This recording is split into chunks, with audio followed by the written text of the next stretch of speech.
ओम नमः शिवाय। आप सभी का मेरे YouTube चैनल पर हार्दिक स्वागत है। भगवान शिव की कृपा सदा आप और आपके परिवारजनों पर बनी रहे। भगवान शिव आप सभी की मनोकामनाएं पूर्ण करें। आज सोमवार के दिन सुनिए सोमवार व्रत कथा। सोमवार के दिन भगवान शिव की पूजा प्रदोष काल में करने से कहा जाता है कि भगवान शिव जल्दी प्रसन्न होकर अपने भक्तों की सभी मनोकामनाएं पूर्ण करते हैं।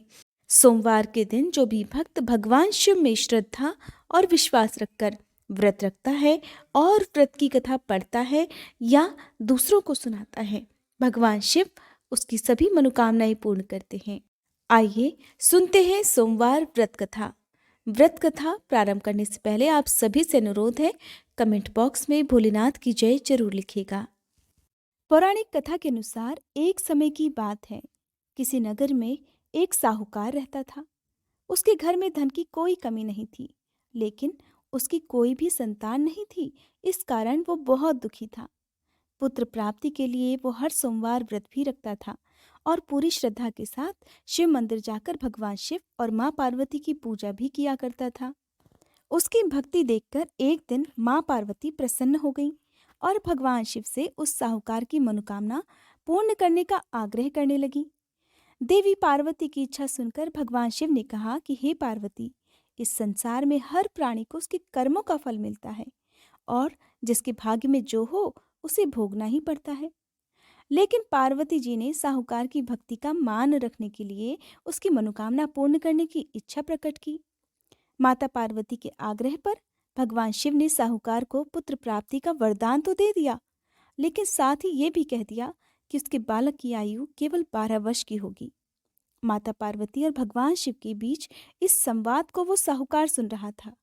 उसे ये बात सुनकर ना तो खुशी हुई और ना ही दुख, बल्कि वो पहले की तरह भगवान शिव की पूजा करता रहा और उपवास भी रखता रहा। कुछ समय के बाद साहूकार के घर एक पुत्र का जन्म हुआ। जब वह बालक 11 वर्ष का हुआ तो उसे पढ़ने के लिए काशी भेज दिया गया। साहूकार ने पुत्र के मामा को बुलाकर उसे बहुत सारा धन दिया और कहा कि तुम इस बालक को काशी विद्या प्राप्ति के लिए लेकर जाओ और रास्ते में यज्ञ भी कराते जाना। जहां पर भी यज्ञ कराओ वहां ब्राह्मणों को भोजन कराते हुए और दक्षिणा देते हुए ही आगे बढ़ना। अब दोनों मामा भांजे इसी तरह यज्ञ कराते और ब्राह्मणों को दान दक्षिणा देते हुए काशी की तरफ चल पड़े। रास्ते में एक नगर पड़ा जहां नगर के राजा की कन्या का विवाह था, लेकिन जिस राजकुमार से उसका विवाह होने वाला था वो एक आंख से काना था। राजकुमार के पिता ने अपने पुत्र के काना होने की बात को छुपाने के लिए एक चाल सोची। साहूकार के पुत्र को देखकर उसके मन में एक विचार आया। उसने सोचा, क्यों न इस लड़के को दुल्हा बनाकर राजकुमारी से विवाह करा दूं। विवाह के बाद इसको धन देकर विदा कर दूंगा और राजकुमारी को अपने नगर ले जाऊंगा। लड़के को दूल्हे के वस्त्र पहनाकर राजकुमारी से विवाह करा दिया गया। लेकिन साहूकार का पुत्र ईमानदार था, उसे ये बात बिल्कुल ठीक नहीं लगी। उसने अवसर पाकर मंडप में ही राजकुमारी के चुन्नी के पल्ले पर लिख दिया कि तुम्हारा विवाह तो मेरे साथ हुआ है, लेकिन जिस राजकुमार के संग तुम्हें भेजा जाएगा वो एक आंख से काना है। मैं तो काशी पढ़ने जा रहा हूँ। जब राजकुमारी ने चुन्नी पर लिखी बातें पढ़ी तो उसने अपने माता पिता को ये बात बताई। तब राजा ने अपनी पुत्री को विदा नहीं किया, जिससे बारात बिना दुल्हन के ही वापस चली गई। दूसरी ओर साहूकार का लड़का और उसका मामा काशी जा पहुंचे। वहां जाकर उन्होंने यज्ञ किया। जिस दिन लड़के की आयु 12 साल की हुई उस दिन भी यज्ञ रखा गया।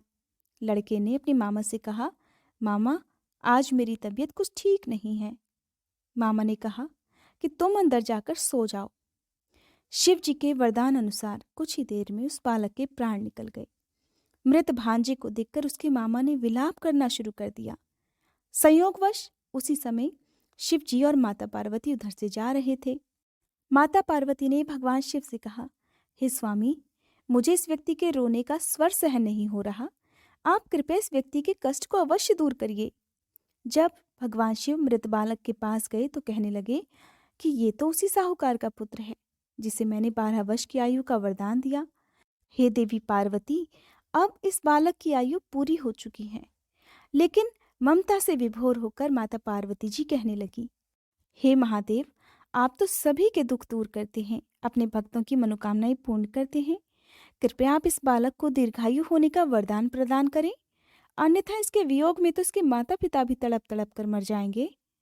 माता पार्वती के आग्रह पर भगवान शिव ने उस लड़के को पुनर्जीवन होने का वरदान दे दिया। भगवान शिव की कृपा से वह लड़का जीवित हो गया। शिक्षा समाप्त करके लड़का अपने मामा के साथ वापस अपने नगर की ओर चल दिया।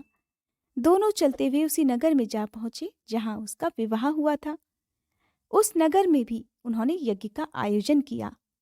उस लड़के के ससुर ने उसे वहां पहचान लिया और महल में ले जाकर उसकी खूब खातिरदारी की और फिर ढेर सारा धन देकर अपनी पुत्री को उसके साथ विदा कर दिया।